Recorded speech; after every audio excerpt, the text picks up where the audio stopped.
தங்கச்சி ரொம்ப நாளா ஸ்டுடியோக்கு போலான்னு சொல்லிட்டே இருந்தா. நான் தான் வந்து ஸ்கிப் பண்ணிட்டே இருந்தேன். சரி அந்த அன்னைக்கு அவளுக்கும் லீவு அப்படிங்கிறனால நானு, ஆதி, தங்கச்சி 3 பேரும் வந்து ஸ்டுடியோக்கு போயிருந்தோம். ஆதிக்கு அன்னைக்கு ஃப்ரைடே வந்து லீவா இருந்தது.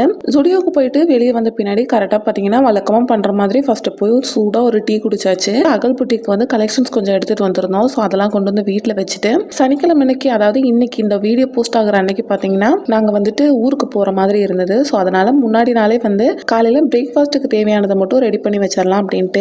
என்ன ஆயிரும் அப்படின்னா, நாங்க இந்த ரம்ஜான் ஃபீஸ்ட் டைம்ல போனோம் அப்படின்னா, எங்க ஏரியால பாத்தீங்கன்னா மேக்ஸிமம் வந்து ஹோட்டல்ஸே இருக்காது. ஸோ அங்க வந்துட்டு எங்களுக்கு ஃபுட்டு கரெக்டா கிடைக்காது அப்படிங்கறதுனால அட்லீஸ்ட் காலையிலயாவது கொஞ்சம் ஃபில்லிங்கா இருக்கிற மாதிரி ஏதாவது செஞ்சு எடுத்துக்கலாம் அப்படின்னு சொல்லிட்டு நைட்டே தக்காளி தொக்கு செஞ்சு வச்சாச்சு. காலையில கடலை மாவுல அடை மாதிரி செஞ்சுக்கலாம் அப்படின்னு சொல்லிட்டு, அதுதான் வந்து நல்ல ஒரு 5-6 மணி நேரம் பசி தாங்கும். தங்கச்சி வந்துட்டு தக்காளி தொக்கு செய்யறேன் அப்படின்னு சொல்லிட்டனால, நான் திராட்சை வாங்கிட்டு வந்து வச்சிருந்தது ஒரு நாள் மட்டும் கவனிக்காம விட்டுட்டனால கொஞ்சம் வேஸ்ட் ஆயிடுச்சு. சரின்னு சொல்லிட்டு உப்பு போட்டு நல்லா வாஷ் பண்ணி எடுத்து வச்சுட்டேன்.